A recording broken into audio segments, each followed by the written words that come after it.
Skulls in the Stars by Robert E. Howard. He told how murderers walk the earth beneath the curse of Kane, with crimson clouds before their eyes and flames about their brain, for blood has left upon their souls its everlasting stain. Hood. There are two roads to Torkertown. One, the shorter and more direct route, leads across a barren upland moor, and the other, which is much longer, winds its tortuous way in and out among the hummocks and quagmires of the swamps, skirting the low hills to the east. It was a dangerous and tedious trail, so Solomon Kane halted in amazement when a breathless youth from the village he had just left overtook him and implored him for God's sake to take the swamp road. The swamp road? Kane stared at the boy. He was a tall, gaunt man, was Solomon Kane, his darkly pallid face and deep, brooding eyes made more somber by the drab, puritanical garb he affected. "Yes, sir, 'tis far safer," the youngster answered his surprised exclamation. "Then the moor road must be haunted by Satan himself, for your townsmen warned me against traversing the other." "Because of the quagmires, sir, that you might not see in the dark. You had better return to the village and continue your journey in the morning, sir." "Taking the swamp road?" "Yes, sir." Kane shrugged his shoulders and shook his head. "The moon rises almost as soon as twilight dies. By its light I can reach Torkertown in a few hours, across the moor." "Sir, you had better not. No one ever goes that way. There are no houses at all upon the moor, while in the swamp there is the house of old Ezra, who lives there all alone since his maniac cousin Gideon wandered off and died in the swamp and was never found. And old Ezra, though a miser, would not refuse you lodging should you decide to stop until morning. Since you must go, you had better go the swamp road." Kane eyed the boy piercingly. The lad squirmed and shuffled his feet. "Since this moor road is so dour to wayfarers," said the Puritan, "why did not the villagers tell me the whole tale instead of vague mouthings?" "Men like not the look of it, sir. We hoped that you would take the swamp road after the men advised you to, but when we watched and saw that you turned not at the forks, they sent me to run after you and beg you to reconsider." "Name of the devil!" exclaimed Kane sharply, the unaccustomed oath showing his irritation. "The swamp road and the moor road. What is it that threatens me, and why should I go miles out of my way and risk the bogs and mires?" "Sir," said the boy, dropping his voice and drawing closer, "we be simple villagers, who like not to talk of such things lest foul fortune befall us. But the moor road is a way accursed, and hath not been traversed by any of the countryside for a year or more. It is death to walk those moors by night, as hath been found by some score of unfortunates. Some foul horror haunts the way and claims men for his victims." "So? And what is this thing like?" "No man knows. None has ever seen it and lived. But late farers have heard terrible laughter, far out in the fen, and men have heard the horrid shrieks of its victims. Sir, in God's name, return to the village. There pass the night, and tomorrow take the swamp trail to Torkertown." Far back in Kane's gloomy eyes, a scintillant light had begun to glimmer, like a witch's torch glinting under fathoms of cold gray ice. His blood quickened. Adventure! The lure of life risk and battle, the thrill of breathtaking touch-and-go drama. Not that Kane recognized his sensations as such. He sincerely considered that he voiced his real feelings when he said, "These things be deeds of some power of evil. The lords of darkness have laid a curse upon the country. A strong man is needed to combat Satan and his might. Therefore I go, who have defied him many a time." "Sir," the boy began, then closed his mouth as he saw the futility of argument. He only added, "The corpses of the victims are bruised and torn, sir." He stood there at the crossroads, sighing regretfully as he watched the tall, rangy figure swinging up the road that led toward the moors. The sun was setting as Kane came over the brow of the low hill, which debouched into the upland fen. Huge and blood-red it sank down behind the sullen horizon of the moors, seeming to touch the rank grass with fire, so for a moment the watcher seemed to be gazing out across a sea of blood. Then the dark shadows came gliding from the east, the western blaze faded, and Solomon Kane struck out boldly in the gathering darkness. The road was dim from disuse, but was clearly defined. Kane went swiftly but warily, sword and pistols at hand. Stars blinked out, and night winds whispered among the grass like weeping specters. The moon began to rise, lean and haggard, like a skull among the stars. Then suddenly Kane stopped short. From somewhere in front of him sounded a strange and eerie echo, or something like an echo. Again, this time louder. Kane started forward again. Were his senses deceiving him? No. Far out there pealed the whisper of frightful laughter, and again, closer this time. No human being ever laughed like that. There was no mirth in it, only hatred and horror and soul-destroying terror. Kane halted. He was not afraid, but for the second he was almost unnerved. Then, stabbing through that awesome laughter, came the sound of a scream that was undoubtedly human. Kane started forward, increasing his gait. He cursed the elusive lights and flickering shadows which veiled the moor in the rising moon and made accurate sight impossible. The laughter continued, growing louder as did the screams. Then sounded faintly the drum of frantic human feet. Kane broke into a run. Some human was being hunted to his death out there on the fen, and by what manner of horror God alone knew. The sound of the flying feet halted abruptly, and the screaming rose unbearably, mingled with other sounds unnameable and hideous.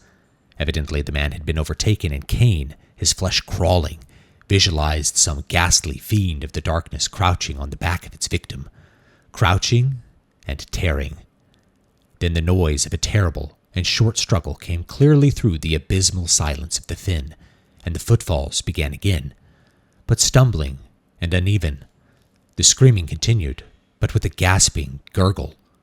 The sweat stood cold on Kane's forehead and body. This was heaping horror on horror in an intolerable manner. God, for a moment's clear light!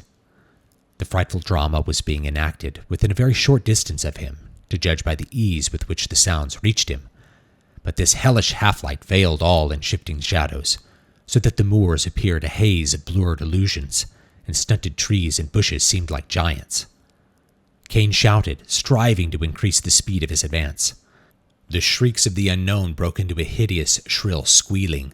Again there was the sound of a struggle, and then from the shadows of the tall grass a thing came reeling, a thing that had once been a man, a gore-covered, frightful thing that fell at Kane's feet, and writhed and groveled, and raised its terrible face to the rising moon, and gibbered and yammered, and fell down again, and died in its own blood. The moon was up now, and the light was better. Kane bent above the body which lay stark in its unnameable mutilation, and he shuddered, a rare thing for him, who had seen the deeds of the Spanish Inquisition and the witch-finders. Some wayfarer, he supposed. Then, like a hand of ice on his spine, he was aware that he was not alone. He looked up, his cold eyes piercing the shadows whence the dead man had staggered. He saw nothing, but he knew, he felt, that the other eyes gave back his stare, terrible eyes not of this earth. He straightened and drew a pistol, waiting. The moonlight spread like a lake of pale blood over the moor, and the trees and grasses took on their proper sizes. The shadows melted, and Kane saw. At first he thought it only a shadow of mist, a wisp of moor fog that swayed in the tall grass before him. He gazed. More illusion, he thought. Then the thing began to take on shape, vague and indistinct. Two hideous eyes flamed at him, eyes which held all the stark horror which has been the heritage of man since the fearful dawn ages. Eyes frightful and insane, with an insanity transcending earthly insanity. The form of the thing was misty and vague, a brain-shattering travesty on the human form, like, yet horridly unlike. The grass and bushes beyond showed clearly through it. Kane felt the blood pound in his temples, yet he was cold as ice. How such an unstable being as that which wavered before him could harm a man in a physical way was more than he could understand. Yet the red horror at his feet gave mute testimony that the fiend could act with terrible material effect. Of one thing Kane was sure. There would be no hunting of him across the dreary moors, no screaming and fleeing to be dragged down again and again. If he must die, he would die in his tracks, his wounds in front. Now a vague and grisly mouth gaped wide, and the demoniac laughter again shrieked out, soul-shaking in its nearness. And in the midst of that threat of doom, Kane deliberately leveled his long pistol and fired. A maniacal yell of rage and mockery answered the report, and the thing came at him like a flying sheet of smoke, long, shadowy arms stretched to drag him down. Kane, moving with the dynamic speed of a famished wolf, fired the second pistol with as little effect, snatched his long rapier from its sheath, and thrust into the center of the misty attacker. The blade sang as it passed through, encountering no solid resistance, and Kane felt icy fingers grip his limbs, bestial talons tear his garments and the skin beneath. He dropped the useless sword and sought to grapple with his foe. It was like fighting a floating mist, a flying shadow armed with dagger-like claws. His savage blows met empty air. His leanly mighty arms, in whose grasp strong men had died, swept nothingness and clutched emptiness. Naught was solid or real, save the flaying, ape-like fingers with their crooked talons, and the crazy eyes which burned into the shuddering depths of his soul. Kane realized that he was in a desperate plight indeed. Already his garments hung in tatters, and he bled from a score of deep wounds.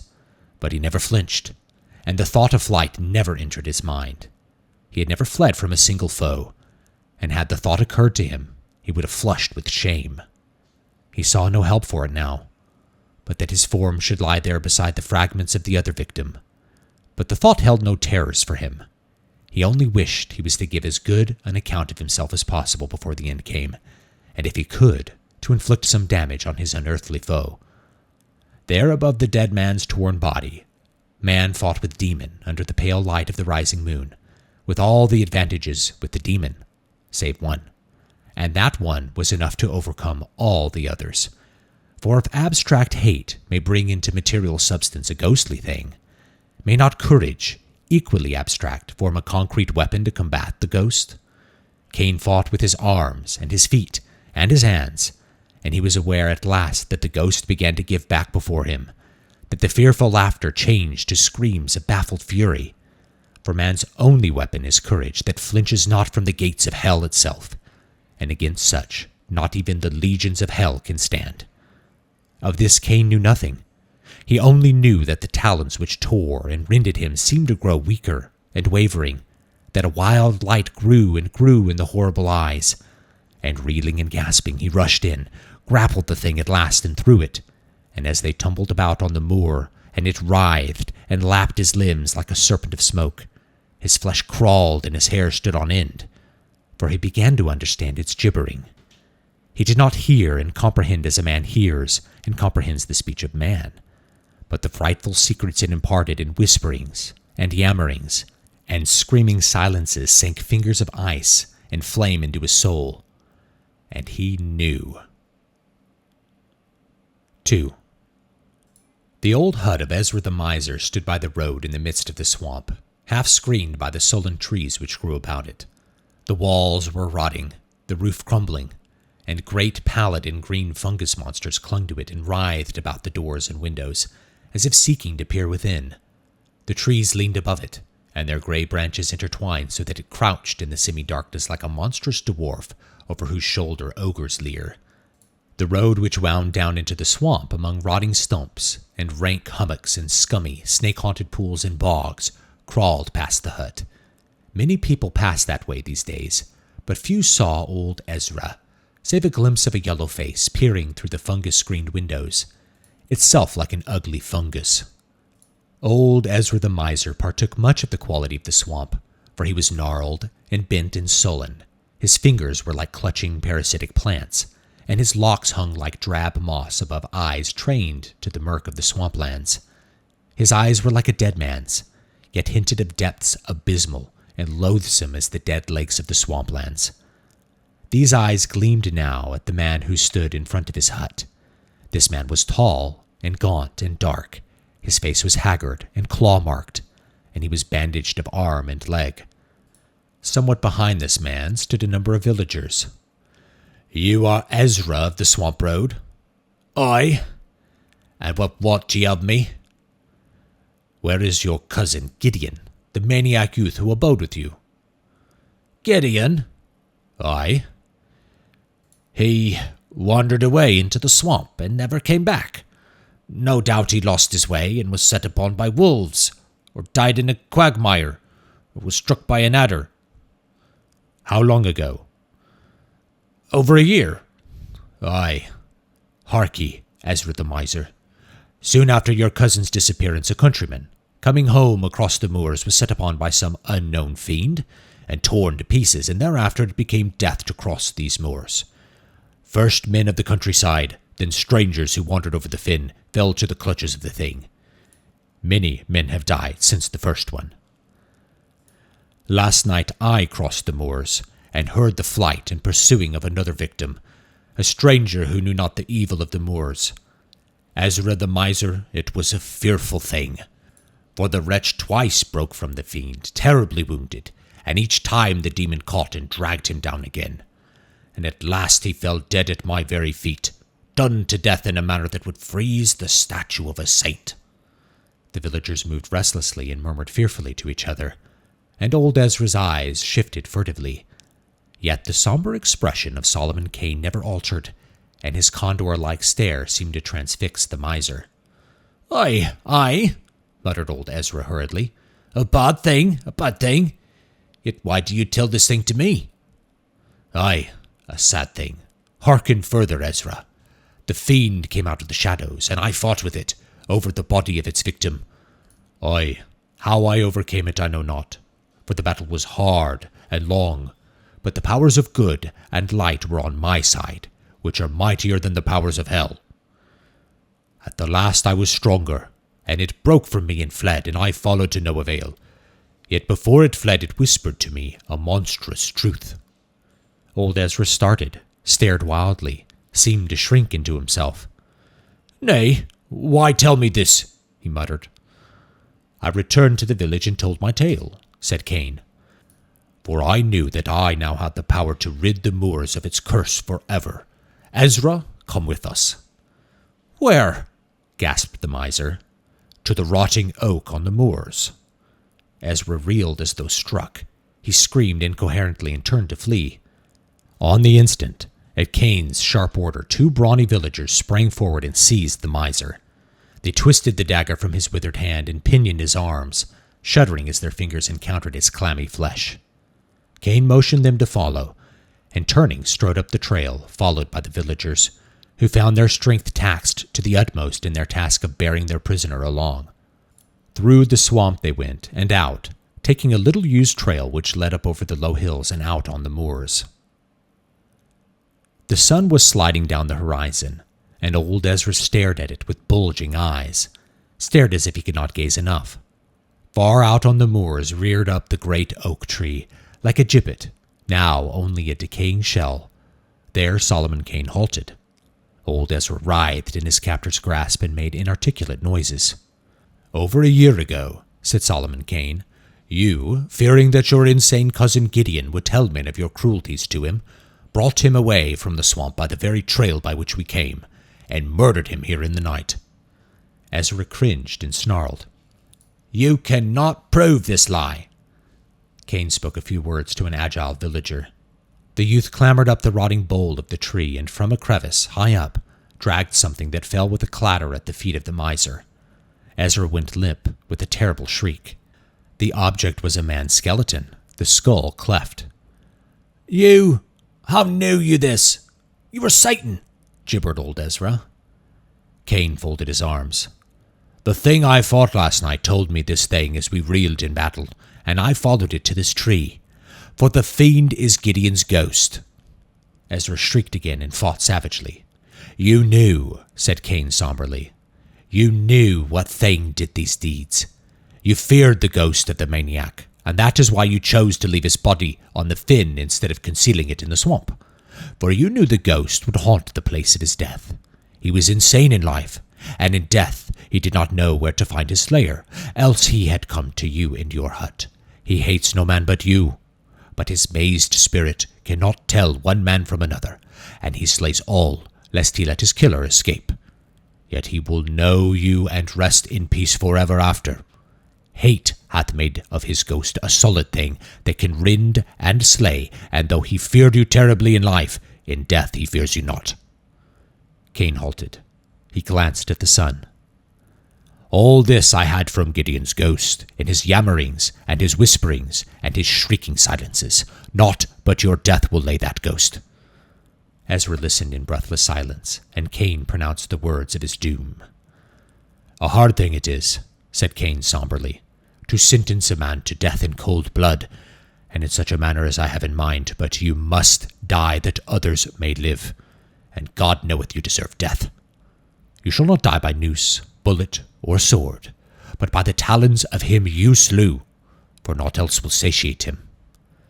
At these words Ezra's brain shattered. His knees gave way, and he fell groveling and screaming for death, begging them to burn him at the stake, to flay him alive. Kane's face was set like death, and the villagers, the fear rousing their cruelty, bound the screeching wretch to the oak tree, and one of them bade him make his peace with God. But Ezra made no answer, shrieking in a high, shrill voice with unbearable monotony. Then the villager would have struck the miser across the face, but Kane stayed him. "Let him make his peace with Satan, whom he is more like to meet," said the Puritan grimly. "The sun is about to set. Loose his cords so that he may work loose by dark, since it is better to meet death free and unshackled than bound like a sacrifice." As they turned to leave him, old Ezra yammered and gibbered inhuman sounds, and then fell silent, staring at the sun with terrible intensity. They walked away across the fen, and Kane flung a last look at the grotesque form bound to the tree, seeming in the uncertain light like a great fungus growing to the bole. And suddenly the miser screamed hideously, "Death! Death! There are skulls in the stars!" Life was good to him, though he was gnarled and churlish and evil, Kane sighed. Mayhap God has a place for such souls where fire and sacrifice may cleanse them of their dross, as fire cleans the forest of fungus things. Yet my heart is heavy within me. "Nay, sir," one of the villagers spoke, "you have done but the will of God, and good alone shall come of this night's deed." "Nay," answered Kane heavily, "I know not. I know not." The sun had gone down, and night spread with amazing swiftness, as if great shadows came rushing down from the unknown voids to cloak the world with hurrying darkness. Through the thick night came a weird echo, and the men halted and looked back the way they had come. Nothing could be seen. The moor was an ocean of shadows, and the tall grass about them bent in long waves before the faint wind, breaking the deathly stillness with breathless murmurings. Then far away the red disk of the moon rose over the fen, and for an instant a grim silhouette was etched blackly against it. A shape came flying across the face of the moon, a bent, grotesque thing whose feet seemed scarcely to touch the earth, and close behind came a thing like a flying shadow, a nameless, shapeless horror. A moment the racing twain stood out boldly against the moon, then they merged into one unnameable, formless mass, and vanished in the shadows. Far across the fen sounded a single shriek of terrible laughter. The end.